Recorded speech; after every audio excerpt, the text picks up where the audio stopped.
Mak, kalau seandainya gagal gimana ya? Dan gue unexpectedly nyokap gue bilang, ya namanya manusia kan pasti bisa gagal. Jadi sebelum gue tanya, wah itu stres berbulan-bulan, bertahun-tahun, terbebani banget. Pemikiran nggak mungkin lu sebagai manusia ada masanya lu akan negatif aja gitu. Betul. Apapun itu kalau berlebihan ataupun terlalu fanatik itu gak bagus. Oke. Itu udah pasti. Benar. Jadi baca buku ataupun kadang kita ikut seminar, ikut training tuh ada jeleknya juga, sisi jeleknya.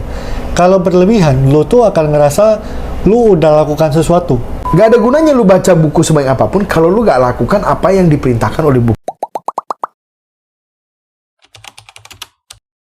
Hai guys, welcome back to channel kami Hubungan Manusia dengan gua Desmond. Dengan saya Hartono.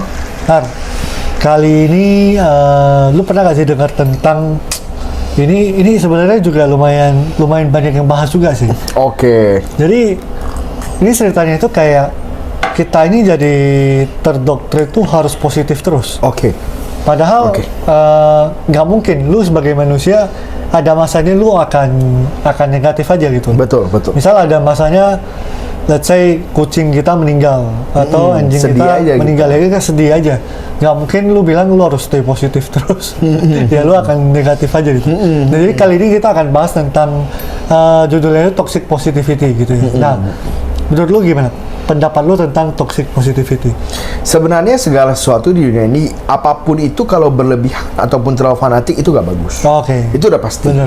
Mau kita toxic negativity juga gak bagus. Iya.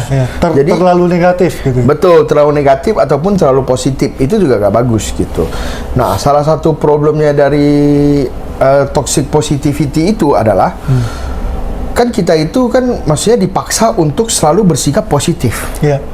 Sehingga pas kita mengalami hal-hal yang negatif seperti marah, kecewa, sedih, bangkrut, kita itu menolak untuk merasakan itu. Kita gak mau. Harusnya gue gak boleh ngerasain ini gitu. Kok gue malah ngerasain kayak gitu? Ataupun gue orangnya gak seperti itu. Itu bukan bagian dari diri gue. Sehingga membuat proses kita mengalami itu, karena kita denialnya lama, akhirnya itu jadi lebih panjang. Itu jadi kayak harusnya mungkin sehari dua hari kita sedihnya jadi bisa berbulan-bulan gitu. Ataupun kita jadi benci diri kita sendiri karena kita itu, kok gue bisa marah ya, gue kan bukan orang yang bisa marah gitu. Jadi kita tidak menyukai diri kita sendiri jadinya. Kalau lu sendiri, Mon? Kalau dari pengalaman sendiri juga sering sih. Dulu kan lu juga tahu gue tipe orang yang suka baca buku. Betul. Nah, jadi berlebihan gitu loh. Kadang jadi misal apa ya? Jadi suka baca bukunya jadi kebanyakan. Jadi ngerasa jadi baca buku ataupun kadang kita ikut seminar, ikut training tuh ada jeleknya juga, sisi jeleknya. Kalau berlebihan, lu tuh akan ngerasa lu udah lakukan sesuatu. Waktu lu, misal gue udah habis baca buku, gue berpikir ada progres. Gue udah baca buku, gue udah pikir ada progres, padahal belum ada progres. Sebelum lu lakukan apapun, karena lu tuh cuman ya baca buku gitu. Iya, cuma baca gitu. Lu cuma baca, ataupun lu ikut seminar, ya lu habis dengerin motivator atau pembicara, udah gitu doang. Iya aja. Sampai lu lakukan sesuatu. Betul. Baru itu ada perubahan. Nah, tapi bisa jadi toksik waktu lu tuh terlalu fanatik dengan itu. Semua buku lu baca, semua seminar lu ikutin. Padahal tapi lu actionnya nggak ada. Nah, ya gue pernah kejebak di situ. Jadi kebanyakan teori, kebanyakan belajar terus gitu. Jadinya nggak lakuin. Jadi mungkin harus hati-hati juga dengan pemikiran itu gitu ya. Nah, lu sendiri ada pengalaman nggak? Dan kira-kira kalau misalnya saat ini kita ada yang lagi ngalamin itu terlalu kayaknya kejebak dengan quotes ataupun belajar training kayak di apa ya, disuapin terus lah sama itu. Nah, kira-kira apa yang perlu dilakukan? Sebenarnya gini, salah satunya itu yaitu harus selalu sukses. Oke. Jadi gue itu mungkin ya bukan, maksudnya gimana ya?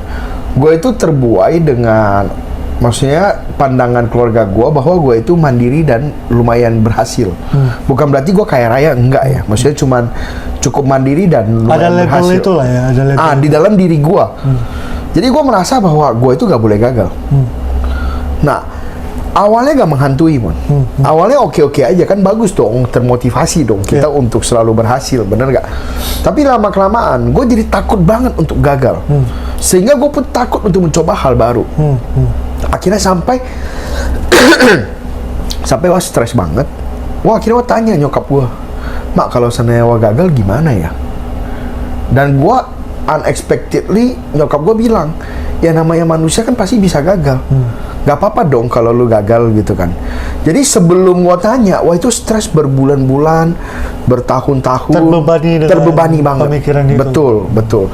Apalagi maksudnya kayak banyak banget kan yang kita tidak bisa lakukan lagi. Ketika kita sukses kita bisa lakukan. Contoh kayak pergi makan-makan dengan keluarga, pergi ke luar negeri, jalan-jalan, apa segala macam. Itu kan nantinya lu gak akan bisa lakukan lagi gitu loh. Maksudnya banyak banget lah hal-hal yang akan berubah kalau pas lu gagal. Sehingga gue takut banget keluar, orang tua gue kecewa kalau tahu gue gagal nantinya. Tapi pas gue tanya ternyata gak juga. Dan sebenarnya untuk berhasil itu gak mungkin kita itu bisa berhasil terus-menerus dalam hidup.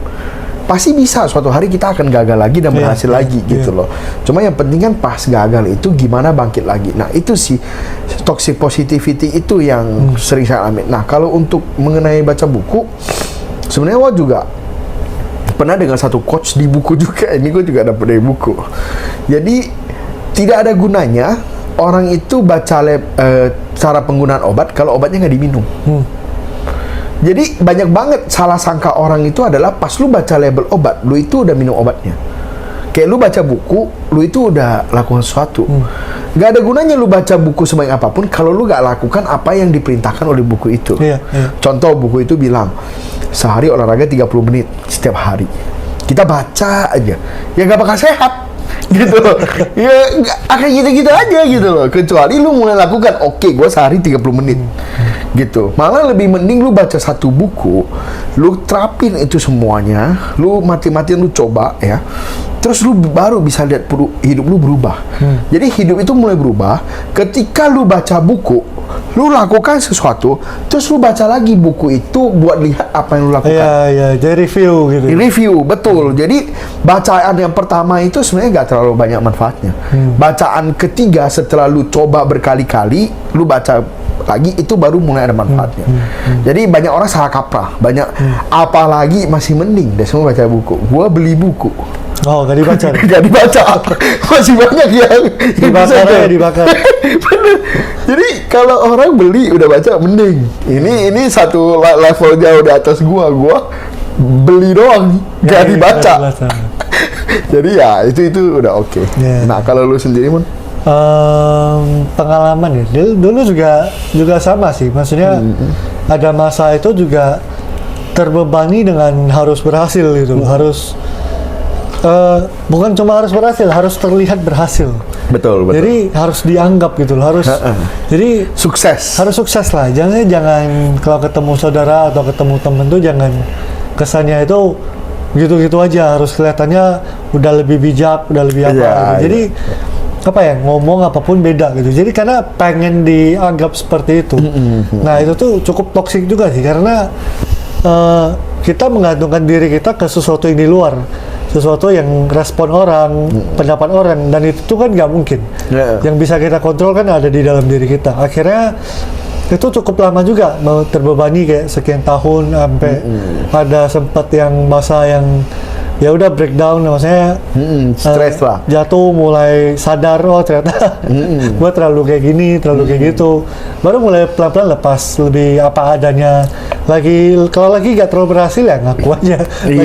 Oh ini lagi gak oke, lagi oke. Ya bukan berarti apa ya, nggak melakukan apapun atau nggak baca buku lagi, nggak seminar lagi, nggak, tetap dilakukan semuanya, cuman lebih apa adanya, lebih terima diri juga, lebih open aja dengan apapun yang ada gitu. Jadi kitanya menerima baik itu lagi negatif ataupun lagi positif, karena akan ada masanya semuanya lagi lancar, akan ada masanya semuanya lagi gak lancar. Tapi yang lebih penting ya gimana kita menghadapi waktu itu terjadi gitu kan. Nah itu sih poinnya. Lalu oke, mungkin kurang lebih segitulah ya. Tapi sebelum nutup mungkin ada yang pengen ditambahin nggak? Oke, maksudnya gini, bukan berarti semuanya itu jelek, enggak juga. Jadi jangan beranggapan bahwa positif itu jelek. Enggak, bukan salah positif ya. Salahnya itu justru takarannya. Takarannya berlebihan. Mau gula itu manis, kalau lu minumnya berlebihan bisa jadi terasa itu kayak pahit gitu loh. Karena terlalu manis gitu.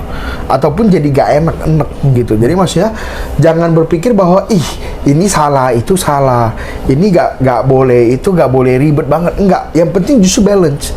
Nah, yang tahu itu balance kita sendiri. Kalau kita rasa kita sudah berlebihan ya kita balancing. Kalau kita rasa belum berlebihan ya kita tingkatkan. Bagi yang nggak pernah lihat segala sesuatu positif ya bagus untuk belajar lihat segala sesuatu positif gitu.